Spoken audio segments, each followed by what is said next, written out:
Setelah kemarahan kemarin, demo-demo, penjarahan-penjarahan yang dilakuin sama beberapa orang ke pejabat-pejabat yang berlagak lah ya, yang bikin onar lah ya. Gue sih sebenarnya pengen ngomong sebenarnya apa sih masalahnya sampai ke titik ini gitu, sampai ke titik eh, rame-rame kemarin gitu. Tentu kalau seperti yang kita tahu semuanya masalahnya yaitu kelakuan-kelakuan pejabat yang memang nggak empati, nggak sadar sama keadaan sekarang di mana orang-orang lagi susah terus dia mau naikin gaji, pajak mau dinaikin, lalu ketika disindir-sindir sama masyarakatnya malah disindir balik dengan cara yang mereka pakai joget-joget lah, atau nyebut tolol dan lain-lain lah ya. Itu seperti yang kita udah tahu pada umumnya. Nah, tapi apa sih sebenarnya yang mendasari itu semua terjadi ya? Kenapa sih pejabat-pejabat ini berkelakuan kayak gitu? Kalau menurut gue nih ya, ini kita kalau masalahnya kan seperti gue bilang tadi, kita semua udah tahu penyebab kemarin rame-rame itu karena si pejabatnya berlaku bodoh lah ya, berlaku menanggapi sesuatunya dengan cara yang bodoh lah. Tapi kalau kita tarik lagi ke belakang, kenapa seperti itu? Kalau menurut gue karena pejabat-pejabat yang ada di kita ini, khususnya kita ngebahas soal DPR lah ya, atau secara umum lah ya, nggak apa-apa secara umum juga. Eh, Pejabat-pejabat yang ada sekarang ini adalah orang-orang yang memang pada sebelum dia menjadi pejabat memang memang dia eh, udah berada di posisi yang tinggi. Jadi dia memang secara sadar dan menyadari kalau memang dia ada di posisi yang tinggi, even sebelum jadi pejabat ya, kita ngomong misalnya sebelum jadi anggota DPR, dia ada di posisi yang tinggi baik secara ekonomi misalnya atau secara kepopuleran. Karena secara ilmu ya, di Indonesia agak sulit sih ya, orang sombong secara ilmu itu agak sulit tuh kalau nggak didampingi dengan dia ekonominya kuat juga atau populernya besar juga gitu.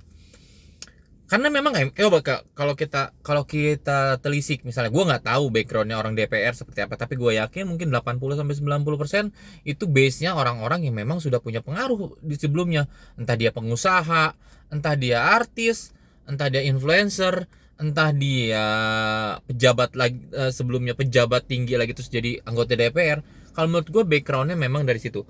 Ada memang yang memang backgroundnya biasa-biasa aja mungkin ya, gue nggak tahu, sekali lagi gue bilang hanya kalau menurut gue sih itu persentasenya akan kecil banget kalau menurut gue.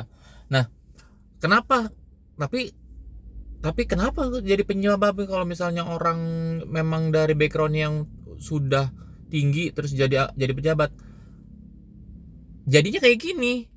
Jadinya ketika dia diembani sebagai pejabat, anggota DPR dan lain-lain yang notabene yang sering mereka akui adalah sebagai pengabdian itu sebagai pelayan dalam tanda kutip, pelayan masyarakat, mereka tidak bisa memposisikan itu. Mereka nggak bisa memposisikan mereka itu menjadi pelayan rakyat, nggak bisa memposisikan mereka itu pengabdian terhadap bangsa negara karena posisi mereka udah di atas, udah sering dihormati dan sering ya maksudnya kesehariannya itu dihormati oleh orang-orang sekitarnya yang ekonominya lebih rendah, yang tingkat kepopulerannya juga lebih rendah.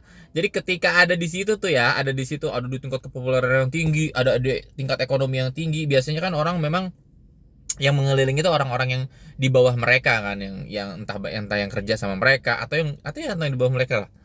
Jadi mereka memandang orang-orang tersebut dengan penuh, bukan kesombongan ya, ya ada satu titik, mungkin di satu titik mereka dengan penuh kuasa gitu, mereka bisa mengendalikan si orang-orang ini, mereka bisa bukan, jangan mendowngrade, ya mendowngrade lah, bisa mendowngrade orang-orang ini dengan kemampuan mereka.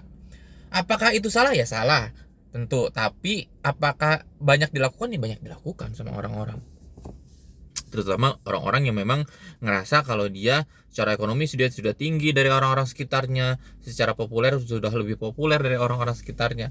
Nah, salahnya di situ, dan ketika mereka ditempatkan menjadi pejabat yang gue bilang tadi notabene itu adalah service publik, apa namanya, public service kan, public service, di mana dia harus ngelayanin masyarakat, di mana dia harus bertenggang rasa lebih besar, di mana dia harusnya memposisikan kalau dia itu sekarang tidak bisa lagi berbuat seenaknya dalam tanda kutip gitu, tidak bisa mendowngrade orang-orang yang ada di negeri ini. Karena kan gue bilang gue nggak mau ngomong kalau dia cuman harus hormat sama orang-orang pemilihnya aja, tapi ketika dia sudah jadi anggota DPR kan udah jadi milik umum seluruh bangsa Indonesia kan. Nah kalau menurut gue itu penyebabnya sebagian besar anggota-anggota DPR ini atau pejabat-pejabat ini adalah berasal dari orang-orang yang memang sudah biasa dihormati di kehidupan sebelumnya gitu, di kehidupan sebelumnya, karena mereka punya kekuatan ekonomi, karena mereka punya kekuatan populer. Nah terus solusinya gimana supaya nggak terjadi lagi nih yang kayak gini. Gue bingung sih, maksudnya dalam artian tuh gue bingung tuh, apakah bener harus cleansing kayak yang pernah diomongin banyak orang gitu, kayak di Thailand kan kalau nggak salah perdana menterinya pengen ganti parlemen ya. Hanya kan itu bukan hal yang mudah juga kan, ketika kita menggulingkan dalam tanda kutip ya DPR, kita gulingkan, ada resiko-resiko di sana juga gitu, karena seperti yang kita tahu Indonesia kan trias politika salah satunya DPR sebagai penyeimbangnya si yang dua lagi gitu. Nah kalau menurut gue nih ya, mungkin ini nggak ngerti deh, ini bisa dilakukan dalam jangka panjang atau jangka pendek. Harusnya sih kalau misalnya dilakukan ini harusnya akan lebih tersaring, lebih bagus lagi. Yang pertama kalau menurut gue yang bisa dilakukan adalah penyaringan anggota-anggota DPR yang bakal calon anggota DPR oleh partai itu harus diperketat, harus dikuatin banget, harus terpilih banget. Jangan lagi ada yang terpilih cuman karena dia jujur tapi dia nggak pintar. Karena menurut gue ya, buat jadi anggota DPR itu kan dia ngatur peraturan yang akan dipakai seluruh rakyat Indonesia ya. Itu benar-benar orang yang harus bisa, yang harus capable gitu, harus ya pintar gitu. Gue nggak peduli deh dia mau artis, mau apa, tapi yang penting dia bisa dan pintar buat ngelakuin hal-hal tersebut gitu. Tapi pintar juga percuma kalau nggak jujur, tapi percuma juga kalau jujur juga tapi nggak pintar gitu. Karena apa? Karena ya harus ada kerjanya. DPR tuh harus ada kerjanya, nggak cuma kalau dia tidak jujur itu udah another lagi gitu, udah another thing lagi gitu buat ya dia jujur harus jadi anggota pejabat negeri, jadi apapun jujur harus. Itu mah udah, itu kayaknya udah udah persyaratan yang wajib lah buat semua manusia, ya harus jujur gitu dalam segi apapun. Nah nanti kalau misalnya dia udah capable, harusnya sih ya bakal menghasilkan anggota-anggota DPR yang lebih berkualitas daripada sekarang. Nah caranya gimana ya? Caranya karena penyaringan awalnya dari partai, ya dari partainya dulu. Kebayang gak sih ini ya?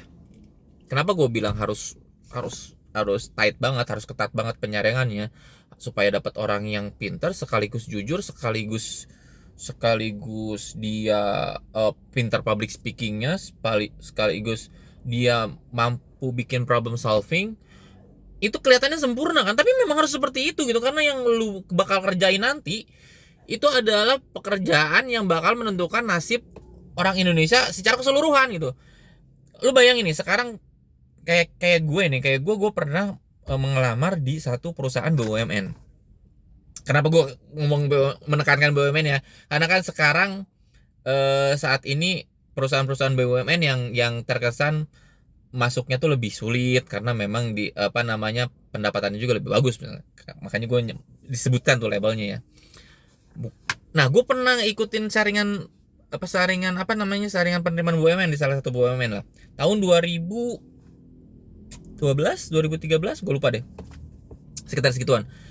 Itu gua tesnya itu sampai akhirnya gua diterima, itu tuh mungkin ada sekitar 5 sampai 6 kali atau 7 kali tes sampai ke titik gua tes psikotes dan lain-lain, interview group discussion, interview direksi, interview HC, sampai titik diterima. Nah kalau pengetahuan gua dulu itu kalau nggak salah pesertanya ada sekitar, gua lupa deh, 3.000-an mungkin ya, atau 6.000 deh, pokoknya ribuan deh, 3.000, taruh kita ambil paling sedikit 3.000. Itu yang diterima cuman 39%. Itu kan cuma 1% berarti kan ya, cuma 1% dari 3.000 itu 39 atau 40 itu cuma 1%, berapa 0, berapa lah persen. 1,1% misalnya kayak gitu. Itu kan sedikit banget gitu. Itu cuman buat pegawai yang akan bekerja di satu perusahaan yang dimana dia tidak menangani hajat hidup seluruh bangsa Indonesia gitu. Maksud gue ya tertentu yang jadi konsumennya aja gitu, yang nggak berpengaruh terhadap keseluruhan bangsa Indonesia. Itu tesnya udah segitu ketatnya, maksud gue. Nah sekarang orang yang mau bekerja buat kita, yang dia bakal nentuin kebijakan-kebijakan yang bakal dijalanin oleh semua orang Indonesia, ini dipilihnya secara serampangan, cuma karena dia populer, cuma karena dia punya uang buat kampanye, jadi dia punya kesempatan untuk jadi anggota DPR. Setelah jadi anggota DPR ya udah kualitasnya itu aja gitu. Belum lagi kalau misalnya backgroundnya pengusaha atau apa, karena standar hidupnya sudah tinggi, ketika dia terjun di DPR ternyata kok gajinya sama gini ya, gue udah deh buat standar hidup gue yang biar gue tetap di standar hidup ya gue yang dulu nih. Ketika gue jadi pengusaha, gue ngambil uang ini, gue ngambil uang ini, akhirnya pada kayak gitu kan. Nah hanya sekarang pertanyaannya, partai mau enggak kalau misalnya harus seperti itu? Partai mau enggak kalau misalnya saringannya harus kayak gitu? Tapi kalau menurut gue ya, kalau pemerintah sudah punya kebijakan, partai harusnya bisa apa? Walaupun kemarin terbuktikan waktu RUU perampasan hak, waktu Pak Mahfud bilang ke si Bambang Pacul bilang ya udah diskusin aja sama petinggi partai. Tapi kalau menurut gue ya, kalau misalnya Pak Prabowo udah seperti ini, udah kagok edan aja Pak. Kalau menurut gue mah Pak, tentuin aja udah standar buat jadi anggota DPR tuh. Misal gue sih ya lebih setuju ya, misalnya anggota DPR harus S1 dengan asumsi S1 itu dia bisa logika berpikirnya lebih terbentuk misalnya kayak gitu. Nanti kalau misalnya ada yang bilang nggak setiap sarjana lebih pintar dari yang nggak lulus, betul, gue setuju banget kayak gitu. Dalam beberapa case memang seperti itu. Nah hanya kan kita mencari probabilitas yang paling memungkinkan kan. Hidup kan soal probabilitas yang paling memungkinkan. Ada orang, bahkan Deddy Corbuzier juga bilang sekolah nggak penting dan lain-lain. Hanya kan sebenarnya kalau menurut gue itu soal probabilitas. Orang ngambil S1, orang ngambil S2, orang ngambil SMA, orang ngambil D3, itu cuman buat meningkatkan probabilitas dia buat hidup ke depan itu seperti apa, lebih layak gitu. Menurut gue kayak gitu. Misalnya S1 dia harus pintar ini, IPK-nya harus sekian. Gue sih lebih setuju seperti itu ya. Karena apa? Karena buat standar nanti yang masuknya tuh tersaring gitu. Jadi nggak sembarang orang bisa gitu. Misalnya nggak adil nanti kalau yang SMA tapi dia pintar, ya udah ambil dulu aja S1. Ambil dulu misal ya, kalau misalnya syaratnya S1. Syaratnya diperketat aja, misalnya diperketat, harus ada tes ini, tes itu, tes ini, tes itu. Jadi nanti, dan itu bisa diikutin sama semua orang ya menurut gue ya. Nah nanti balik lagi gimana nih pendanaannya, kampanyenya. Nah itu udah urusan lagi pemerintah sama partai-partai ini nih. Apakah mau didanain pemerintah? Misalnya untuk satu orang calon yang lolos untuk menjadi calon anggota DPR itu dibiayain kampanye misalnya 1 miliar, misal seperti itu ya. Karena kalau nggak kayak gini, terus-terusan partai akan nyari uangnya dari mana? Dari calon-calon itu yang mau maju. Pasti balik lagi seperti itu. Nah terus yang kedua gimana, selain saringannya yang tinggi, supaya yang tersaring benar-benar yang berkualitas, adalah pembatasan pembatasan gaji. Seperti yang kita tahu kemarin kan ribut, salah satu pemicunya adalah rencana-rencana DPR yang mau naikin tunjangan dan lain-lain. Walaupun gue yang masih yakin sampai sekarang ya, dari sekian isu yang dilemparkan oleh pejabat-pejabat kita, baik DPR, pemerintahan, kepresidenan misalnya, itu kayaknya sih kayak tes coba-coba ya. Maksudnya kita lihat dulu nih respon masyarakat seperti apa. Kalau respon masyarakatnya nggak terlalu berisik, kita lanjutin aja gitu. Mungkin ya kalau kita nggak terlalu berisik waktu kemarin, itu tunjangan jadi naik tuh. Jadi tuh DPR punya tunjangan beras 12 juta tuh. Jadi tuh DPR pada obesitas tuh gara-gara kebanyakan makan nasi. Nah maksud gua balik lagi ya, dibatasin pendapatannya. Kemarin memang sudah ada berita katanya tunjangannya dikurangin dari 100 jutaan jadi 65 juta. Nah kalau menurut gua belum cukup. Kalau menurut gua, kenapa gua bilang harus ada pembatasan gaji? Misal toh kita di perusahaan juga kan gaji ditentuin sama perusahaan ya. Misalnya lu jadi manajer gaji lu 20 juta, lu mau nggak? Mau. Kalau mau oke, kalau enggak ya udah tinggalin. Nah Sama juga halnya sama DPR. Misal untuk anggota DPR digaji 25 juta misal, DPRD 15 juta misalnya gitu. Entah gue berkeyakinan ya kalau kita ada standar seperti itu, gaji itu dalam artian 25 juta udah take home pay ya. Nanti jangan ngomong lagi misalnya itu ada tunjangan, udah take home pay, lu mau masukin tunjangan pokoknya terbentuknya 25 juta aja yang lu ambil buat ke rumah. Terus nggak ada lagi tunjangan rumah, nggak ada tunjangan nggak ada lagi tunjangan beras, nggak ada lagi tunjangan. Oh ya mungkin kalau kendaraan masih oke lah ya, maksudnya mereka butuh mobilitas juga, ada tunjangan disesuaikan lah, fasilitasnya disesuaikan. Karena apa? Karena orang yang kerja juga sama mas, sama nih pak, kalau orang yang kerja misalnya dengan pendapatan 10 juta ya itu dia dibagi-bagi juga pak, dibagi buat rumah KPR berapa, dibagi buat sekolah anak berapa, dibagi buat makan berapa, buat cicilan ini berapa. Ya memang harus seperti itu namanya bekerja, bukannya gaji lu utuh tapi lu tetap bisa hidup. Curang namanya anjing. Kalau gue ya dengan dibatasinya seperti itu, misalnya gue bilang tadi 25 juta buat DPR, 15 juta misalnya buat DPRD. Yakin gue yang daftar nggak bakalan banyak deh. Dalam artian, duh males banget kali jadi anggota DPR digaji cuma segitu gitu. Maksud gue gini, gue dalam artian nggak akan banyak tuh, nggak akan banyak orang serakah yang bakalan daftar ke situ gitu. Kalau ngomongin banyak sih gue yakin bakal banyak, karena gaji 25 juta besarnya buat ukuran orang Indonesia. 25 dan 15 juta banyak kalau menurut gue, banyak dalam artian orang-orang yang memang dari kalangan biasa saja, yang bukan pengusaha, yang memang dia mau mendedikasikan hidupnya untuk negara ini misalnya kayak gitu, gue yakin bakalan banyak yang daftar. Nah terus memang akan ada celah lagi nih yang bakal disinggung. Celahnya gimana celahnya? Misalnya kalau misalnya dengan pendapatannya sedikit, nanti korupsinya banyak dong. Gini nih, sekarang pendapatannya banyak, korupsinya banyak juga.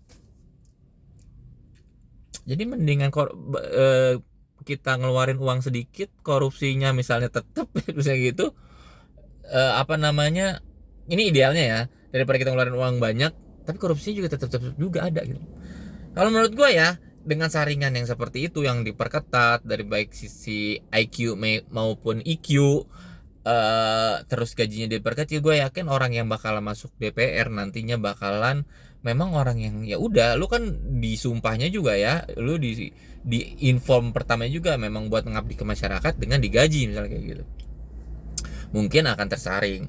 Nah untuk masalah yang tadi, yang masalah bakalan korupsi lagi, ya itu mah udah lain hal lagi. Kita harus benar-benar memperkuat dari sisi situnya, entah KPK-nya diperkuat lagi, entah ada pengawasan dan lain-lain lah ya. Karena apa? Karena kalau terus-terusan seperti ini, pemilihan cuma berdasarkan orang yang bisa ngeluarin uang buat kampanye dan sumbangsi buat partai, dan orang yang bisa dikendalikan sama partai, dan terus atau misalnya orang-orang populer yang cuma buat nge-grab orang-orang buat milih partainya, ya nggak bakal beres masalahnya, bakal seperti itu lagi. Nah terus yang ketiga nih, ini baru kepikiran sama gue sebenarnya cuma pengen 2 doang. Adanya pemutusan keanggotaan partai ketika dia terpilih, karena kan dibiayain sama pemerintah juga. Misalnya skemanya setiap orang yang lolos seleksi dibiayain sama pemerintah misalnya, dengan nominal tertentu. Nah setelah dia terpilih lewat lewat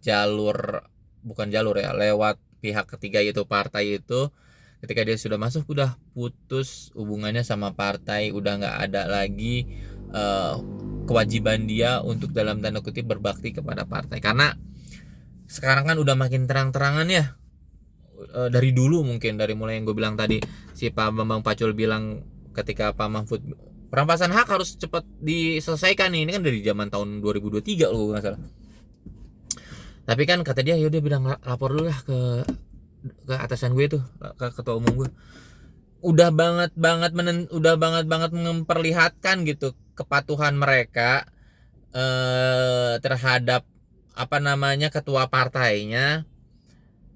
Padahal hal ini menyangkut kepentingan orang secara umum, bukan kepentingan partainya. Salah apa enggak berbakti, enggak patuh kepada ketua umum. Tergantung sudut pandang ya kalau menurut gue ya. Kalau sudut pandangnya secara keorganisasian ya mungkin salah, Hanya kalau sudut pandangnya terhadap kebijakan yang menaungi seluruh bangsa Indonesia harusnya menjadi tidak salah. Nah makanya penting ketika nanti dia sudah menjabat, jangan cuma omongan doang, bener-bener udah ada ketentuan. Kalau lu udah dapet posisi lu, udah lu putus aja hubungan sama partai lu konsentrasi ke kerjaan lu buat hasilin yang terbaik. Mungkin itu aja ya. Tiga saran yang bisa diambil sama pemerintah. Karena kan gue nggak mau cuman katanya bilang jangan cuman kritik. Gue punya 3 saran. Yang pertama, perkuat seleksinya, perketat aja, nggak apa-apa lah mau dibilang kita kan manusia bukan nabi boy, nggak apa-apa mendekati nabi, mungkin dalam tanda kutip mendekati nabi juga nggak apa-apa, karena kita memang butuh orang-orang seperti itu. Kedua, batasin pendapatannya sehingga orang-orang yang serakah yang memikirkan udah bakal dapat uang banyak dari menjadi anggota DPR itu menjadi mengundurkan diri. Ketiga, putus hubungan secara profesional antara yang sudah terpilih menjadi anggota DPR ke partai-partai yang dulu mengangkat dia. Toh misalnya balik lagi ketika dia kampanye pun dibiayai oleh pemerintah. Jadi tugas partai cuma nyeleksi, ajak orang-orang yang benar-benar mampu untuk membuat undang-undang. Karena apa? Karena kasihan juga nyet. Jangan deh. Udah itu aja deh. Tiga aja. Kalau misalnya ada yang perlu tambahin lagi bisa ditambahin ya. Gini ya.